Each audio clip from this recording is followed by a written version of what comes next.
Arizona is a unique place, full of stories, folklore, and Wild West chicanery. From KJZZ's original productions, Untold Arizona explores some of these stories you probably haven't heard about the Grand Canyon State. I'm Tiara Vian, here with 2 Arizona tales recorded before the pandemic last year.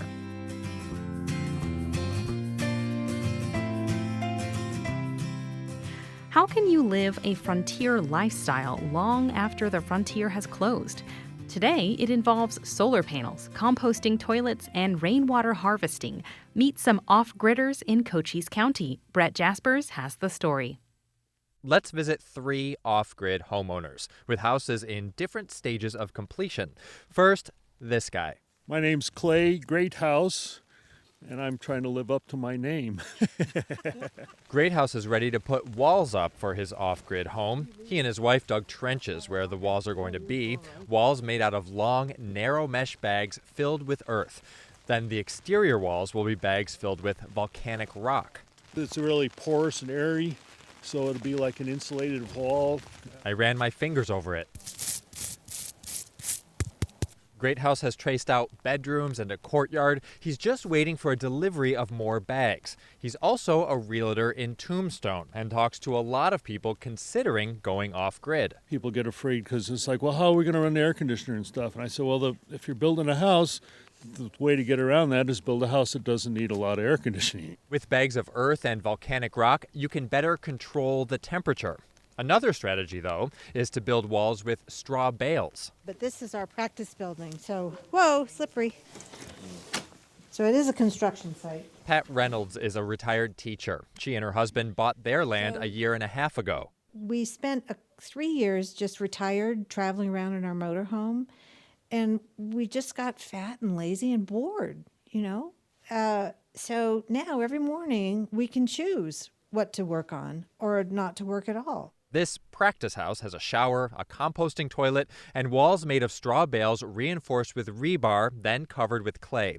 Once this is done, they'll start on the main house. We're on solar energy here, we're on our well water, and eventually we'll harvest water. Harvest rainwater, like this next guy, Ray Korleski. He says they've had a lot of rain this year. And you can see my tank's all the way full to the top. Korleski's house is done and lined with gutters. The runoff first fills one pipe that collects the dirt. Only when that fills up does the rainwater run into a huge 5,000-gallon tank. I also have a screen where it goes into the tank, you know, to keep any dirty, other debris or anything going through into the tank. There are many different ways to build your own home and different motivations. Sustainability is one, but cost and independence are also major drivers. You see, owner-builders in Cochise County who own at least 4 acres have an option that dramatically reduces their fees and oversight. They don't have to get their construction plans reviewed or their houses inspected, even though they sign an affidavit promising to follow building codes. This so-called opt-out permit costs under $200. A mandatory septic system permit is between $200 and $300. Together, it's much less than the few thousands of dollars a full inspection might cost. Those fees are set according to the size and value of the house.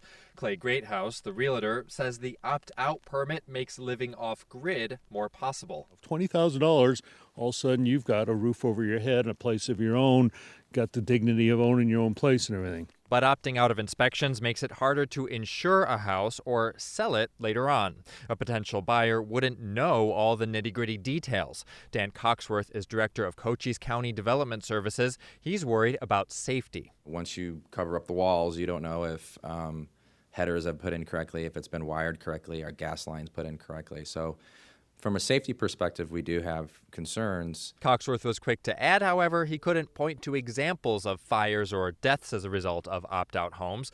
The Cochise County Board of Supervisors recently held a work session on opting out. They want the development department to find other permit options to answer those safety concerns. In the meantime, off-gridders rely on a growing community and DIY YouTube to help them build their homesteads. Ray Korleski. I think a lot of people see that as the new frontier. And also the allure of self-sustainability, to be able to do the things that they want to do themselves and feel like I have control over my future. If something goes bad, I can do it myself. And he has neighbors to help him. Cochise County says over 100 new single-family homes built between 2015 and 2018 were under opt-out permits. That's about a quarter of the total. Brett Jaspers, KJZZ News, reporting in Cochise County.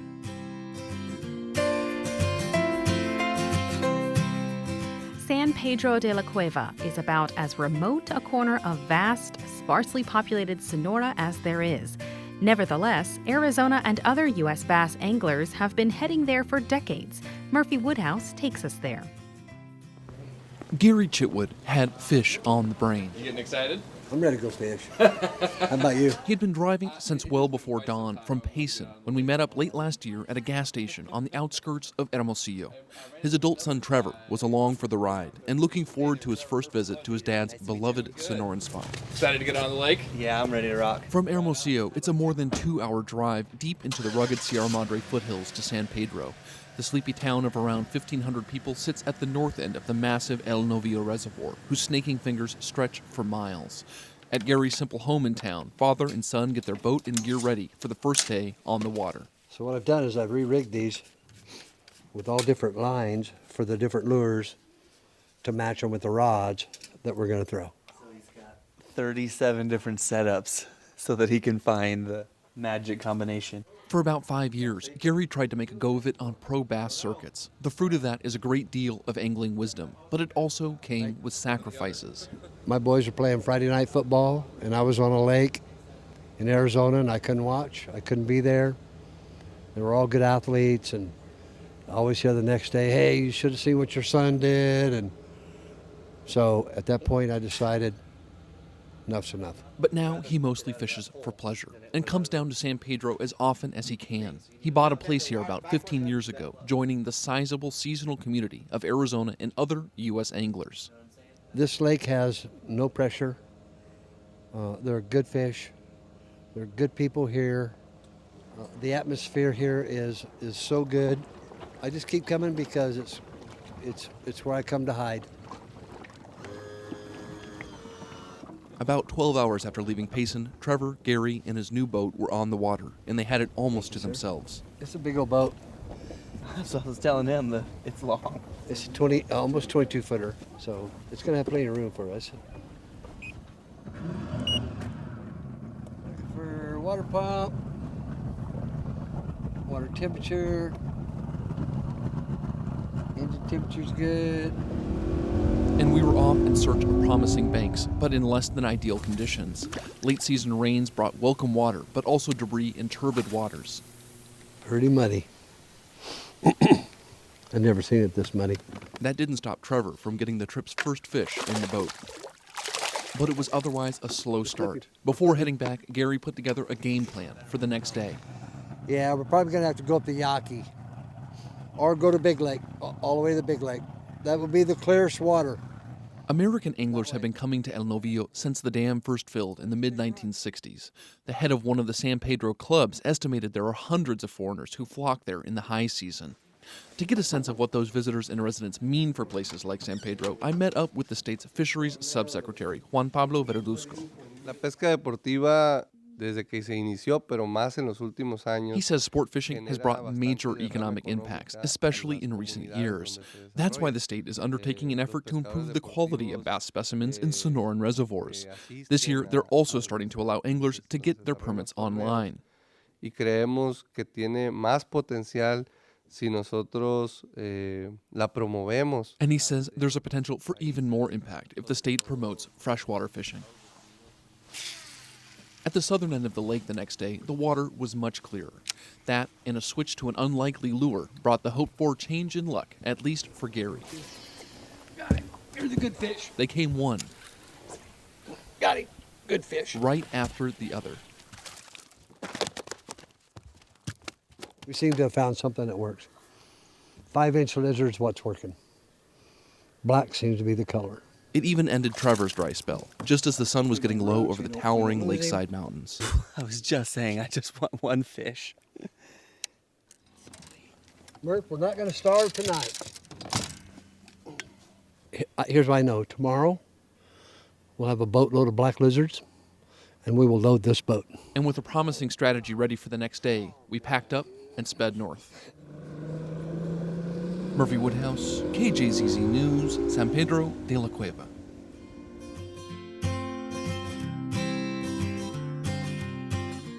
Thanks for listening to KJZZ's Untold Arizona. I'm Tiara Vian. This episode was produced with help from Sky Shout.